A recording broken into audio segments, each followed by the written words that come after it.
नमस्कार, आप देख रहे हैं आज तक। आपके साथ मैं हूं सईद अंसारी। अफगानिस्तान के तालिबानी धरती से अपने लोगों को बचाने के लिए भारत ने सबसे बड़ा रेस्क्यू ऑपरेशन चला रखा है। काबुल से ग्लोब मास्टर विमान से 168 लोगों को एयरलिफ्ट करके भारत सुबह ले आया गया। भारत की सरजमीन पर पहुंचते ही सबके चेहरे पर मुस्कान लौट आई। भारत का शानदार एयरलिफ्ट ऑपरेशन, तालिबानी आतंक के बीच रेस्क्यू ऑपरेशन। काबुल से 168 लोगों को लेकर आया ग्लोब मास्टर। भारतीय वायुसेना का रौबीला C-17 ग्लोब मास्टर प्लेन जब दिल्ली गाजियाबाद की सरहद के करीब हिंडन वायुसैनिक अड्डे पर उतरा तो उसमें सवार थी डर से आजाद होने की उम्मीदें, नई जिंदगी के सपने और तालिबानी शिकंजे से दूर होने की खुशी। तालिबानी आतंक और डर के माहौल से पस्त हो रहे काबुल से ये ग्लोब मास्टर 168 लोगों को सुरक्षित तरीके से सैकड़ों किलोमीटर दिल्ली लेकर आ गया।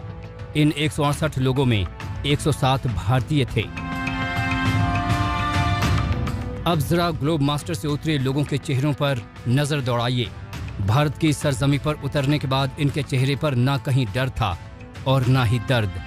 भारतीय वायुसेना ने जोखिम भरा और जोशीला एयरलिफ्ट ऑपरेशन छेड़ रखा है।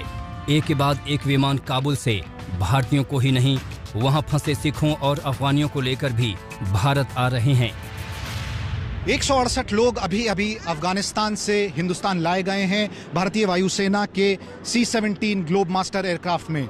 इस समय इनकी यहाँ पे जो इमिग्रेशन प्रोटोकॉल प्रोसीजर है वो पूरा किया जा रहा है। बहुत राहत महसूस हो रही है इन सब लोगों को। हमने काफ़ी लोगों से बात भी की और सबका कहना है कि हालात बहुत ज़्यादा गंभीर बने हुए हैं। इस वक्त अफगानिस्तान में तालिबान लोगों को एयरपोर्ट आने से रोक रहा है। खास करके जो अफगान लोग हैं उनसे बहुत ज़्यादा पूछताछ की जा रही है अगर वो अफगानिस्तान छोड़ के जाना चाहते हैं। हिंदुस्तानी तो आ ही हैं इस जहाज़ में, इसके अलावा अफगान सिटीजन्स भी थे जिनमें 2 सांसद भी अफगानिस्तान में इसमें शामिल थे। और भी बहुत सारे अफगानी लोग हैं, अपने परिवारों के साथ आए हैं। छोटे बच्चे, बूढ़े लोग सब जो हैं यहाँ पे लाए गए थे। आने वाले दिनों में इस तरह की और सॉर्टीज़ चलती रहेंगी। हिंडन एयरपोर्ट पर विमान से उतरने के बाद इन सब लोगों को लाउंज में ले जाया गया। यहाँ माहौल एकदम जुदा था। बच्चे खेल रहे थे, लोग चाय की चुस्कियां ले रहे थे। हर शख्स के चेहरे पर सुकून था। जो लोग काबुल से बचाकर लाए गए उनमें बड़ी तादाद में महिलाएं थीं। इनके गोद में बच्चे थे। कई दिनों तक तालिबान से बचते बचाते ये लोग आखिर काबुल एयरपोर्ट पहुंचे और फिर भारत लौटे। जरा एक अफगानी की जुबानी सुनिए कैसे अफगानिस्तान में हालात डरावने हैं। उन लोगों ने सिक्योरिटी वालों को जो पहले हमारे गवर्नमेंट में काम करते थे उनको मार दिया है, किडनैप किया है, किसी बहाने से उनको हरेस किया है। तो हर आदमी जो है मेंटली हरेस है वहाँ पे। अभी कोई नॉर्मल फील नहीं कर रहा है, जैसे सब लोग मतलब अब नॉर्मल है वहाँ पे। लाइफ बिल्कुल ही टफ है, सब कुछ रुका हुआ है, कुछ नहीं है, कुछ किसी को पता नहीं है कि क्या होने वाला है।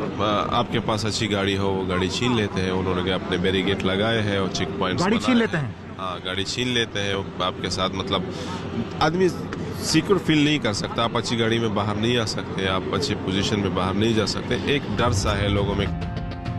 अफगानिस्तान की महिला सांसद अनारकली के चेहरे पर भी अब मुस्कान है, लेकिन तालिबान की दहशत उनकी बातों में साफ झलक जाती है।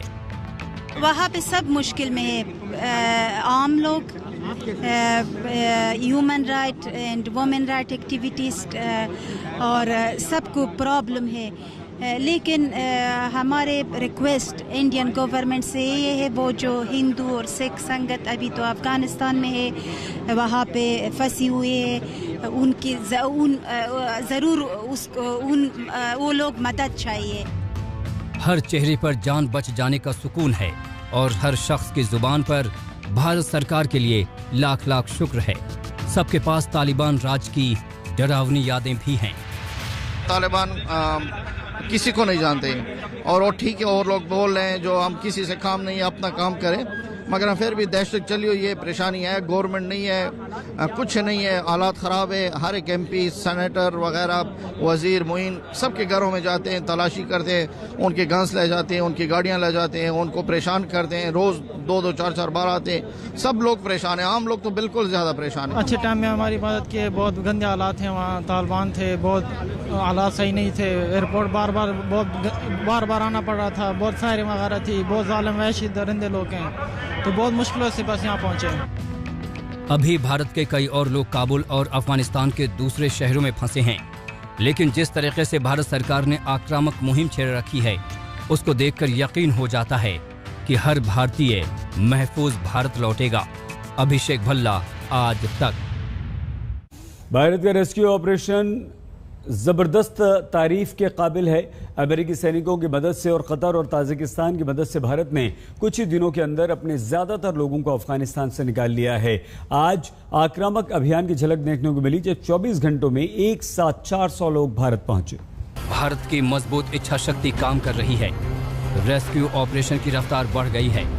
रविवार को एक साथ 3 विमानों से अफगानिस्तान से बचाए गए लोग भारत पहुंचे। भारत ने अमेरिका के साथ अच्छे ताल्लुकातों का इस्तेमाल किया है। नतीजा ये है कि भारतीयों के रेस्क्यू में अमेरिकी जवान मदद कर रहे हैं। इस वक्त अमेरिकी जवानों के नियंत्रण में ही काबुल हवाई अड्डा है। भारत को यहाँ से हर रोज 2 उड़ानें चलाने की इजाज़त मिल गई है। भारत के अब सिर्फ 400 लोग अफगानिस्तान में बचे हैं। भारत ने कूटनीतिक रिश्तों का इस्तेमाल किया है। नतीजा ये कि भारतीय सुरक्षित काबुल एयरपोर्ट तक पहुँच पा रहे हैं। भारत ने एयरलिफ्ट ऑपरेशन को सुरक्षित तरीके से चलाया है।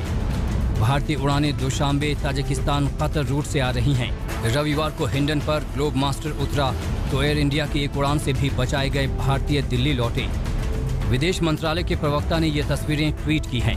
एयर इंडिया की फ्लाइट से 87 भारतीय ताजिकिस्तान रूट से भारत लौटे। इनमें 2 नेपाली नागरिक भी हैं।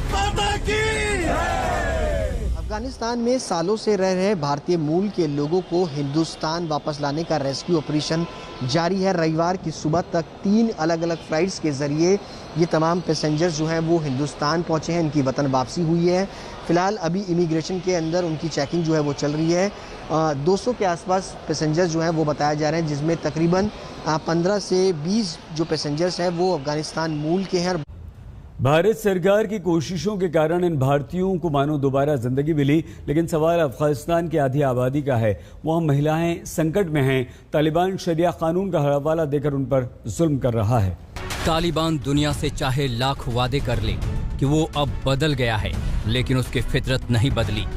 तालिबान भले ही कह दे कि उसके राज में महिलाओं की सूरत बदलेगी, लेकिन हकीकत छिपी नहीं है।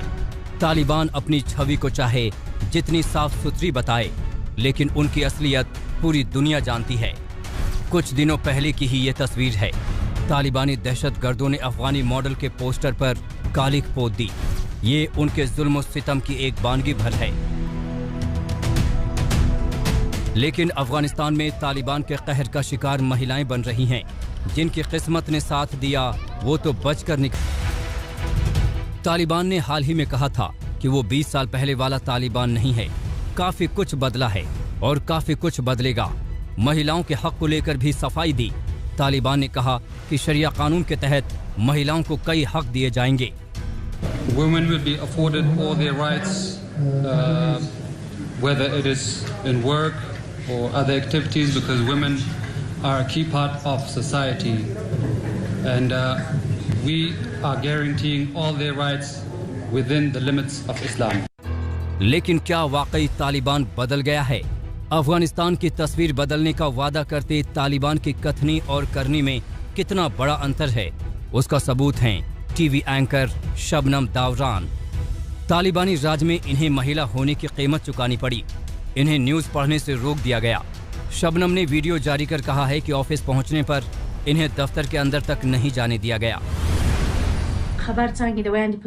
मेरा नाम शबनम दोरान है। मैं अफगानिस्तान में 6 साल से पत्रकार के तौर पर काम कर रही हूँ। अफगानिस्तान का RTA यानी कि नेशनल टेलीविजन वो आखिरी जगह थी जहाँ मैंने काम किया। सिस्टम बदलने के बाद मैंने हार नहीं मानी और ऑफिस गई, लेकिन अफसोस कि ऑफिस का आई कार्ड दिखाने के बाद भी मुझे अंदर नहीं जाने दिया गया। पुरुष कर्मचारियों को जिनके पास ऑफिस के आई कार्ड थे उन्हें अंदर जाने की इजाजत दे दी गई, लेकिन मुझे कहा गया कि मैं अपनी ड्यूटी नहीं कर सकती। जो लोग मुझे सुन रहे हैं, प्लीज हमारी मदद करें क्योंकि हमारी जान खतरे में है।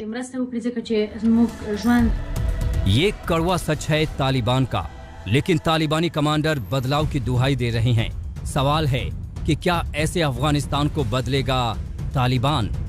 दिल्ली से गीता मोहन के साथ आज तक ब्यूरो। छोटा सा ब्रेक, आप देखते रहिए आज तक। आज तक बेमिसाल 20 साल।